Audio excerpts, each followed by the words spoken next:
우리가 요한복음 17장을 꽤나 오랫동안 보고 있습니다. 17장은 굉장히 중요한 내용들을 담고 있어요. 이 17장은 한마디로 얘기하면 예수님이 하신 기도입니다. 그런데 이 기도들은 점점 뒤로 갈수록 어떤 단어들이 많이 나오냐면 하나됨, 영광 같은 단어들이 많이 쓰여지게 됩니다. 특히 요한복음 17장 20절 26절까지를 보면 예수님 하신 기도의 거의 결론에 해당되는 부분이 바로 이 부분이에요. 그 예수님의 기도의 결국 결론은 뭐냐면 하나 될 것과 사랑 안에 거하라는 겁니다. 신자가 여러분 나중에 우리 죽으면 어디 가죠? 네, 영광스러운 자리인 천국에 간다는 사실은 신자라면 누구나 다 알고 있습니다. 천국 어떻게 생겼다고 그래요? 가봤어야 알죠. 꿈에라도 한번 가보고 싶은데 좀처럼 주님이 기회를 안 주십니다. 자, 천국 가면 성경에는 이렇게 기록되어 있죠. 황금 보석으로 꾸민 집에서 누구를 만나? 예수님을 만나. 거기는 뭐가 없다고요? 다시는 눈물도 없고 애통하는 것이나 상하는 것이 없는 곳에서 언제까지요? 영원토록 산다고 했어요. 그런데 오늘 본문을 보면 잘 살펴보면 우리가 나중에 누릴 영광이 그 황금 보석으로 만들어진 곳에서 영원토록 주님과 살 거예요. 그런데 그 같은 영광이 우리 신앙의 결론, 자 이렇게 살아왔던 결론이 이거더라 라는 게 아니더라는 거예요. 오히려 근거로 시작을 하고 있더라는 겁니다. 그래서 오늘은 신자에게 주어지는 영광이 신앙의 근거와 출발점이 된다는 의미가 도대체 뭔가 하는 것을 우리가 살펴보려고 합니다. 자, 17장 1절 한번 보시죠.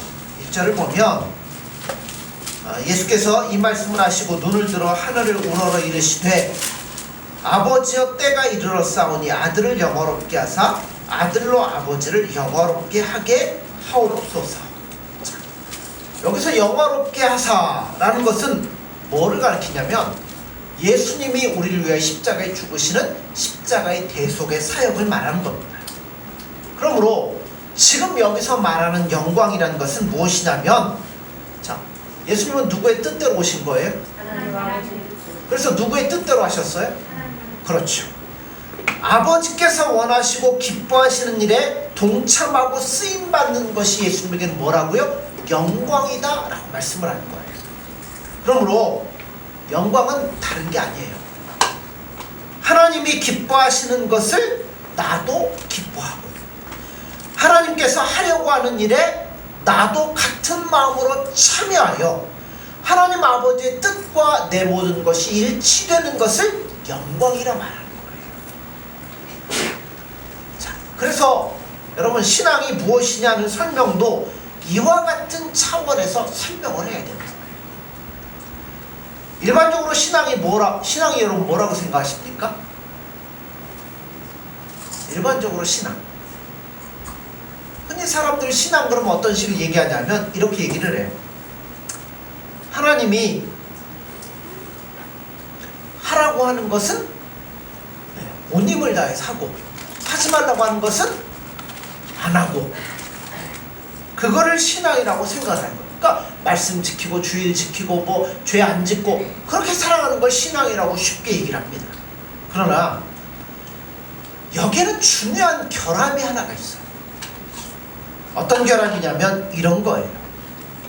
자, 뭐가 여기에 빠져 있냐면 하나님과 예수님과의 교제, 사귐이 빠져 있다는 거예요. 하라면 하고 말라면 마는 것은 명령과 뭐예요? 복종이 있어요. 그거는 뭐가 무슨 관계예요? 주인과 종의 관계예요. 주인과 종의 관계는 대등한 게 아니잖아요. 사귐이라는 게 그 안에 있을 수가 없잖아요. 이러한 주인과 종의 관계로서는 17장에서 말하는 하나님과 하나 되는 자리까지 나아가기에 너무나 부족하다는 거예요. 그래서 기독교 신앙이라는 것은 무엇이 옳은가, 무엇이 착한가, 그러니까 선한 것하고 착한 일하고 나쁜 일 하지 않는 것, 그게 신앙이라고 생각하면 안 된다는 거예요. 오히려 그것보다 더 높은 수준을 하나님은 우리에게 요구하고 계십니다. 어떤 거요? 하나님이 기뻐하는 것을 나도 기뻐하고, 하나님이 원하는 일에 나도 마음을 같이하여 하나님과 동행하고 함께 나아가는 것. 예수님은 그걸 우리에게 원하시고 있다는 겁니다. 그래서 우리가 흔히 영생 얘기해요. 영생이 뭐라고 그래요? 곧 유일하신 참 하나님과 그가 보내신 자 예수 그리스도를 아는 것이라고 그랬어요. 이런 의미에서 성경의 가장 중요한 주제는 하나님을 아는 것, 예수님을 아는 것. 하지만 우리는 대개 하나님을 알고 예수님을 알기보다는 어디에다 초점을 맞추냐면 그걸 통해서 뭔가를 깨달으려고만 할 때가 많다는 거예요. 그래서 천국을 생각할 때도 왜 천국 가고 싶으십니까? 예? 우리 교인들은 참 훈련이 잘 되어 있어요. 사람들이 그렇게 얘기하죠. 천국 가고 싶어요. 왜요? 일단은 고통도 없죠. 살기 좋죠. 뭐 아픔도 없죠. 마음 상하는 일들도 없죠. 그래서 그런 마음을 가지고 천국을 사모하고 그리워하는데요, 이거는 잘못된 자세입니다. 여러분, 우리가 천국 왜 가야 돼요? 거기에 누가 계시기 때문에? 예수님이 계시기 때문에 천국 가는 거예요. 천국에 예수님 안 계시면 우리도 뭐 해야 돼요? 천국에 예수님 안 계실 일은 없겠지만, 그죠? 예수님이 가시는 곳이라면 그곳이 어디든 우리는 가야 되는 거예요.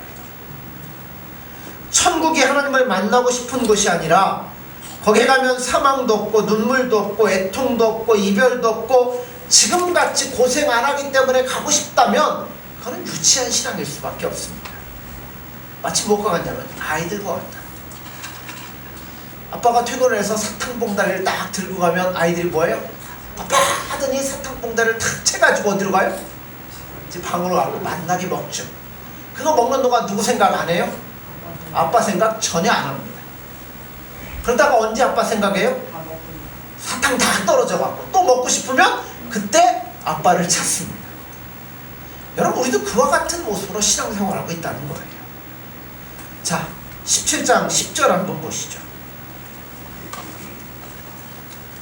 내 것은 다 아버지의 것이요 아버지의 것은 내 것이온데 내가 그들로 말미암아 영광을 받았나이다. 이때 영광이 뭐예요? 이 영광은, 자, 아까 영광, 우리 천국 왜 간다고요? 예수님이 계시기 때문에. 가서 뭐 하려고요? 예수님하고 사귀려고, 교제하려고, 예수님하고 지내려고. 자, 영광이 이거라고 그랬어. 그러면 금방 10절에서 말하는 영광도 이미 예수님과 제자들 사이에 뭐가 있어요? 사귐이 있잖아요. 교제가 있잖아요. 따라서 그 사귐이 예수님에게 뭐라고요? 영광이 된다라고 말씀해요. 자, 24절로 가보죠. 아버지께서 내게 주신 자도 나 있는 곳에 나와 함께 있어 아버지께서 창세전부터 나를 사랑하심으로 내게 주신 나의 영광을 그들로 보게 하시기를 원하옵나이다.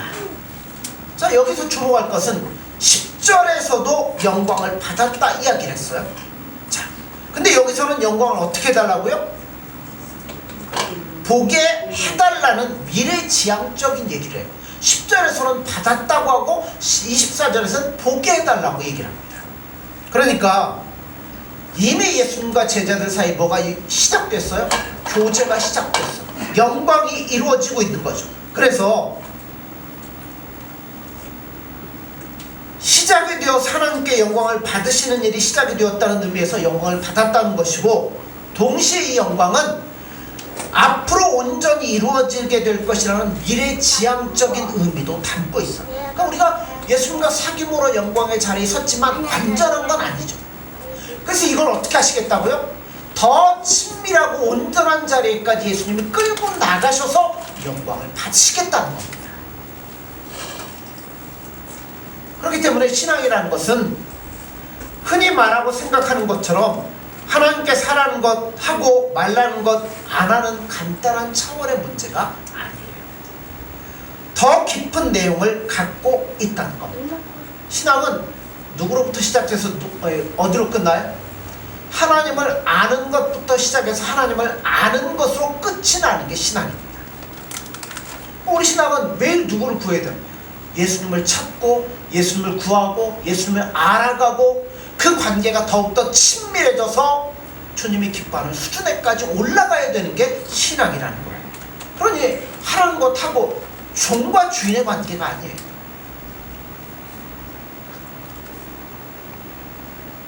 그래서 신앙생활하는 것은 하나님을 아는 것, 예수님을 아는 것으로 시작해서 예수님을 아는 것으로 끝이 나는데 한마디로 완성을 향하여 나아가는 겁니다. 그러나 하나님을 안다는 것, 예수님을 안다는 것이 얼마나 굉장한 것인지에 대해서는 사람들이 잘 모르고 있다는 거예요. 사람이 살다 보면요, 그 사람이 사람답게 태어나는 때가 있어요. 그것을 세상 말로 뭐가 들었다고요? 철이 들었다 이렇게 표현을 합니다. 철은 사람마다 언제 드냐면 다 달라요. 몇 번 들까요? 그것도 다르겠죠. 많이 들겠죠. 사는 동안에 여러 번 사람이 변하게 되죠. 변할 때마다 그 사람은 점점 뭐예요? 커져가게 됩니다. 그래서 나중에 그 사람 뭐 철이 들었다 아니면 저 다시 태어난 것 같다 이렇게 표현들을 합니다. 신앙도 마찬가지라고 생각이 됩니다. 신앙은 한 존재로서 자기 존재의 의미와 수준을 높여가는 단계가 있는데 몇 번에 그치는 게 아니에요. 수도 없이 우리는 뭐예요? 바꿔져 가고 예수님 만나서 변화되어져 가고 수준이 높아져 가야 된다는 겁니다. 우리가 천국에서 영원 무궁토록 살 거예요. 근데 그렇게 살면 재밌을까요? 재미가 없을까요? 옛날에 어떤 할머니가 이제 귀도 잘 안 들려요. 한 100세 드신 할머니인데 할머니 뭐 텔레비전 보면 재밌어요? 할머니가 뭐라고 그럴게요? 그거 옛날에 다 들은 거 똑같아. 근데 맨날 들어가고 이제 똑같다는 이야기죠. 천국에 몇 년 여러분 사십니까? 영원토록 살 거예요. 한 번 또 하고 또 하고 또 하는데 재밌을까요? 왜요?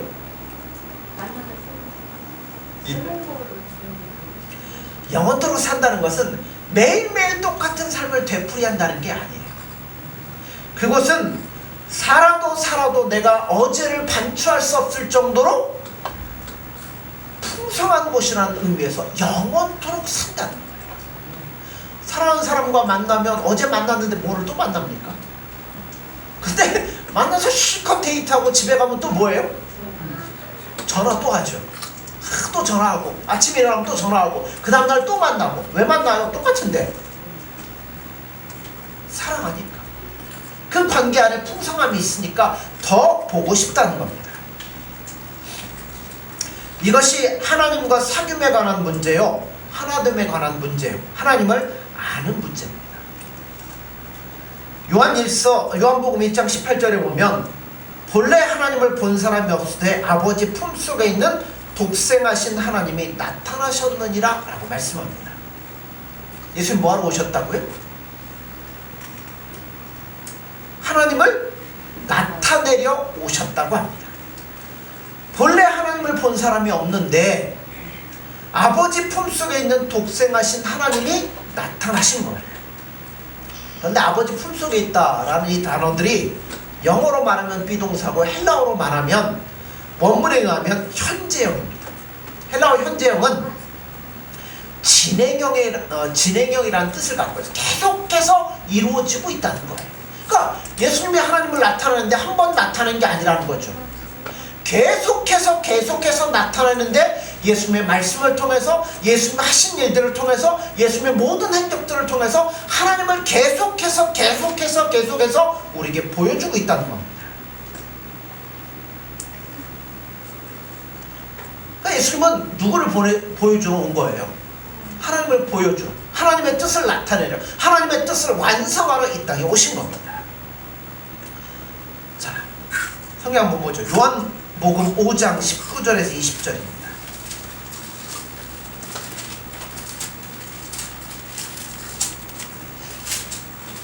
요한복음 5장 19절 20절입니다. 교독합니다. 그러므로 예수께서 그들에게 이르시되 내가 진실로 진실로 너희에게 이르노니 아들이 아버지께서 하시는 일을 보지 않고는 아무것도 스스로 할 수 없나니 아버지께서 행하시는 그것을 아들도 그와 같이 행하느니라. 아버지께서 아들을 사랑하사 자기를 하시는 것을 다 아들에게 보이시고 또 그보다 더 큰 일을 보이사 저희로 놀랍게 여기게 하시리라. 자, 여기 보면 예수님이 하시는 사역은 그 어느 일 하나라도 하나님과 상관없는 일이 하나도 없더라는 거예요. 다 하나님이 기뻐하는 뜻을 했다라고 말씀을 합니다. 또 찾아볼까요? 11장 요한복음 11장 40절에서 42절입니다.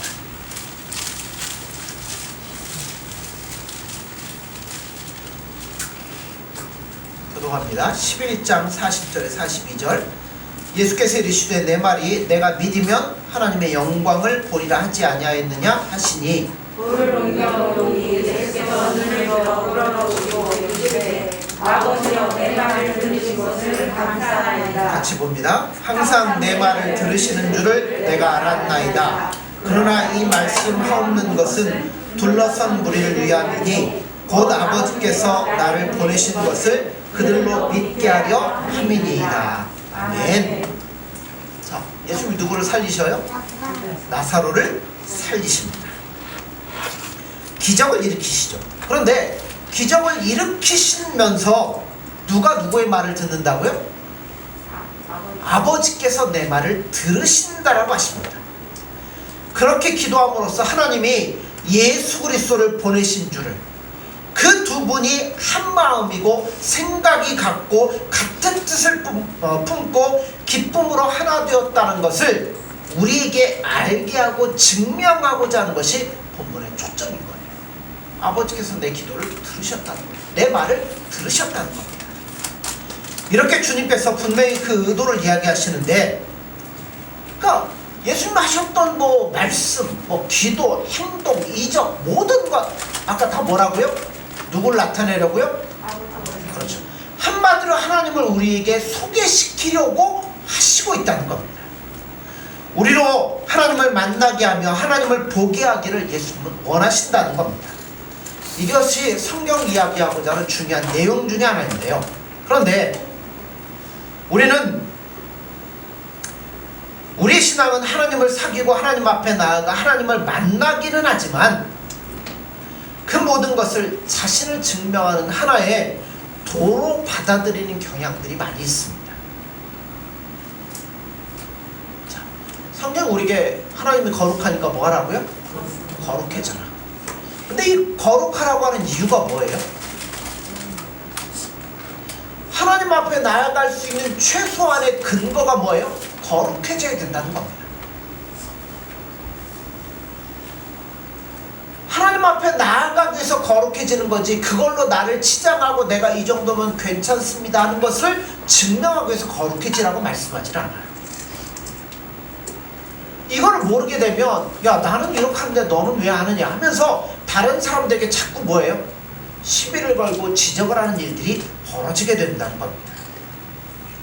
우리가 거룩해지는 것은요, 하나님을 만나서 교제하기 위해서 거룩해지는 것이지 그것 자체가 나를 증명하고 나타내는 건 아닙니다. 그래서 신앙생활 중에서 가장 영광스러운 게 뭐냐면, 여러분 주일 아침에 모여서 예배 드린 게 가장 영광스러운 겁니다. 각자 다른 곳에 살던 사람들이 동일한 신앙 고백을 가지고 한 하나님 앞에 모여 우리 마음을 하나님께 드리며 예배를 하는 거예요. 이스라엘 민족은 언제나 이런 모임을 뭐라고 불렀냐면 성회라고 불렀어요. 모임 자체를 강조하지 모여서 얼마나 열심히 설교했느냐 하는 것은 나중에 문제입니다. 모이는 것 자체를 기뻐했던 거예요. 모여서 설교가 강조되기 시작한 것은 아마 계몽주의 영향 때문에 그렇습니다. 옛날의 예배는요, 설교가 이렇게 길지 않았어요. 그냥 성경 한두 구절 읽고 기도하고 그냥 나누고 그랬습니다. 그러다가 성경 공부라는 것이 강조가 되기 시작했어요. 물론 성경 공부는 반드시 필요합니다.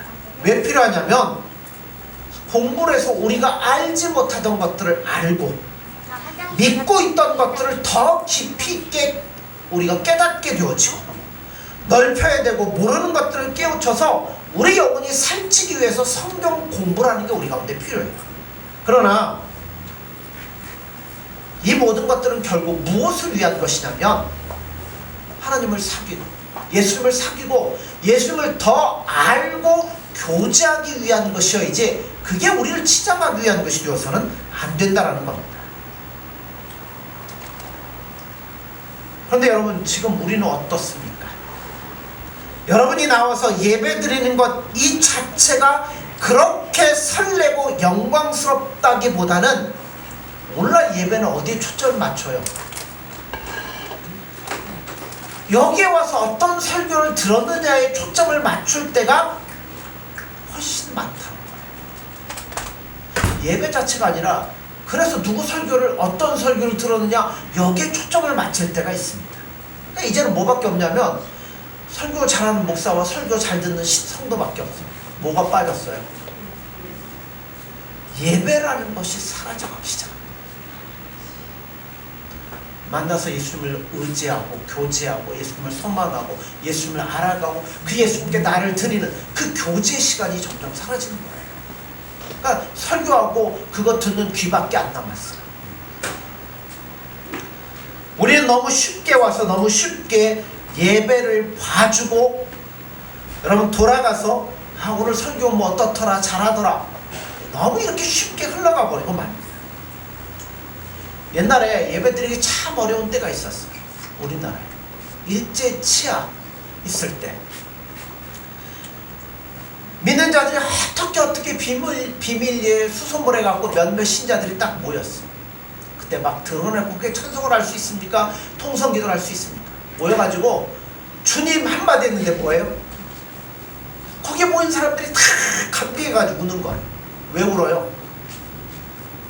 이렇게 어려운 시기에 너나 나나 예수님 믿는데 우리가 함께 모여서 예수님의 이름을 부를 수 있다는 것 자체가 그렇게 감격스럽고 축복이었다는 겁니다.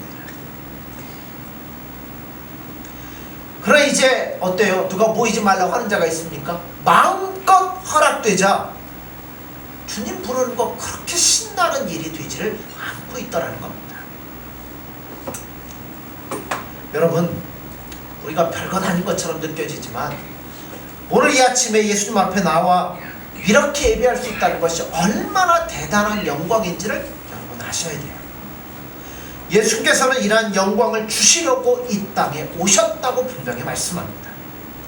고린도후서 4장 6절에 보면 어두운 데서 빛이 비추리라 하시던 그 하나님께서 예수 그리스도의 얼굴에 있는 하나님의 영광을 아는 빛을 우리 마음에 비추셨느니라 라고 말씀합니다. 이 영광의 빛이 우리 심령에 더 밝게 비춰와야 돼요. 그래서 더 깊이 예수님을 알고요, 더 깊이 예수님을 하나님을 알아야 된다는 겁니다. 바울도 자신이 복음 전하는 일에 대해서 뭐라고 표현하면 중매쟁이라는 표현을 했어요. 고린도후서 11장 1절 2절에 보면 원하건대 너희는 나의 좀 어리석은 것을 용납하라. 청하건대 나를 용납하라. 내가 하나님의 열심으로 너희를 위하여 열심을 내노니 내가 너희를 정결한 처녀로 한 남편인 그리스도께 드리려고 중매함이로다. 1차적으로 예수 그리스도를 소개를 하는 거예요. 여러분 도를 가르치고 뭔가를 깨닫게 하는 게 아니에요. 바울도 뭐 하겠다고요? 예수님께 우리를 중매하겠다는 겁니다. 기독교는 떠들어대는 논리나 철학이나 도가 아니에요. 하나님과 예수님과 사귐이요 예수님을 아는 일이고 이를 통해서 우리 자신이 예수님과 함께함으로 변화를 받고 새롭게 되는 것이 바로 우리 신앙이라는 겁니다. 이 같은 일이 누구를 통해 이루어지냐면 예수님을 통해서 교회를 통해서 이루어진다는 겁니다. 그러기에 성경의 영광이라고 얘기할 때는 예수님과 교회를 빼놓고 이야기할 수가 없어요. 둘 다 하나님과의 교제에 있어서 유일한 중개소이기 때문에 그래요. 예수님은 그런 일들을 통해서 하나님을 우리에게 소개시켜줬잖아요. 교회는 뭐예요? 그렇게 소개받은 우리가 모여가지고 더 예수님을 알아가고 하나님을 알아가고 그분을 닮아가고 그분의 뜻대로 살려고 노력하는 곳이잖아요. 그런 이 두 곳을 통해서 하나님은 영광을 받으실 수밖에 없다는 겁니다. 자, 성경을 한번 보죠. 에베소서 신약성경 에베소서 3장 8절에서 12절입니다. 312쪽 에베소서 3장 8절에서 12절 신약성경 312쪽 에베소서 3장 8절에서 12절입니다. 하셨으면 교독합니다. 모든 성도 중에 지극히 작은 자보다 더 작은 나에게 이 은혜를 주신 것은 측량할 수 없는 그리스도의 풍성함을 이방인에게 전하게 하시고 영원부터 만물을 창조하시는 하나님 속에 감춰졌던 비밀의 형통이 어떤 것을 드러내려 하시니라. 이는 이제 교회로 말미암아 하늘에 있는 통치자들과 권세자들에게 하나님의 각종 지혜를 알게 하려 하심이니 곧 영원부터 우리 예수 그리스도에 하셔서 예정대로 하시니라. 같이 봅니다. 우리가 그 안에서 그를 믿음으로 말미암아 담대함과 확신을 가지고 하나님께 나아감을 얻느니라. 자, 결론이 뭐냐면 어디에 나아간다고요? 하나님께 나아가기 위해서 우리가 이렇게 살아가고 있는 거예요. 그것도 어떻게 해요? 담대히 당당히 나아갈 수 있도록 하기 위함인데 그러기 위해서 우리에게 두 가지의 중개소가 있는 거예요. 우리 하나님 앞에 당당하게 나아갈 수 있도록 위해 필요한 게 두 가지인데 하나가 뭐예요? 가장 근본적인 중개소가 바로 예수 그리스도십니다. 그리고 그렇게 시작된 우리를 어디서 훈련을 시켜요? 교회 안에서 훈련을 시키는 겁니다. 교회를 통해서 우리는 더 하나님께 가까이 나아가게 되고 더 수준이 높아지게 되고 더 깊은 교제를 갖게 됩니다. 이게 하나님이 가지고 있는 놀라운 계획이고 이것이 영광이라고 말씀을 해요. 그래서 자 3장 20절 21절 에베소서 제가 읽습니다. 우리 가운데서 역사하시는 능력대로 우리가 구하거나 생각하는 모든 것에서 더 넘치도록 능히 하실 이에게 교회 안에서와 그리스도 예수 안에서 영광이 대대로 영원무궁하기를 원하노라. 아멘. 자, 그래서 여러분 예수님을 통해서 교회를 통해서 우리는 하나님 앞에 나아가게 되는 거예요. 그러므로 여러분 교회라는 것은 어떻게 보면 쉬운 것이 아닙니다. 가만히 앉아서 흘러가는 대로 몸을 맡기는 것이 아니에요. 교회는 뭐 하는 데예요? 훈련받는 데예요. 연단받는 데예요. 바꿔나가는 데예요. 거기에는 하나님의 지혜와 뜻으로 목표하는 것을 하나님이 예수님이 기어코 뭐 하실 거예요? 이루실 거예요. 그러니까 교회 안에 속해 있는 우리를 통해서 하나님 뭐 하시냐면 훈련하고 연단할 거예요. 그러니까 때로는 아프기도 할 거예요. 때로는 어려운 곳일 수도 있고요. 어떨 때는 숨이 넘어갈 것처럼 힘든 순간도 있을 겁니다. 그러나 분명한 것은 자 20절 하반절에 보면 모든 것에 모아들어 더 넘치도록 능히 하실 이에게라고 말씀하고 있어요. 분명한 것은 그 안에는 분명한 축복과 말로 다 할 수 없는 영광이 계획되어 있는 곳이 바로 교회라는 겁니다. 그러므로 여러분 교회가 그만큼 소중한 거예요. 주일마다 주말마다 주일마다 교회 갈까 말까 하는 것은 여러분 세수를 할까 말까 하는 것과 하는 것과 꼭 같습니다. 여러분 세수 남을 위해 합니까? 자기 위해 하는 거잖아요. 여러분 입 닦고 공부하는 건 남을 위해 합니까? 자기를 위해 하는 거잖아요. 여러분 주일날 예배 드리러 나오는 건 남 위해 하는 거 아니에요. 내가 이곳에서 예수님 만나고 예수님을 소망하고 예수님을 닮아서 예수님이 기뻐하는 수준으로 변화되어지고 완성되어져 갈 수 있기 때문에 이렇게 각자의 처소에 있지만 한 자리에 모여서 예배할 수 있다는 것이 얼마나 큰 은혜인지를 여러분 깨닫기를 소원합니다. 하나님 앞에 경배드리는 것이 이거 아무나 되는 거 아니에요. 예수님이 우리를 불렀기 때문에, 완성하셨기 때문에 이 자리에 나올 수 있는 거죠. 아무나 나올 수 없어요. 그러므로 이 자리에 나와서 하나님이 기뻐하는 수준으로, 더 완성된 수준으로 우리를 끌고 가실 그 주님을 기대하면서 이 시간 예수님 앞에 우리의 마음과 뜻과 정성을 다 들여서 주님의 뜻대로 살아갈 수 있는 저와 여러분들이 되어지기를 간절히 소원합니다. 아멘. 기도하겠습니다.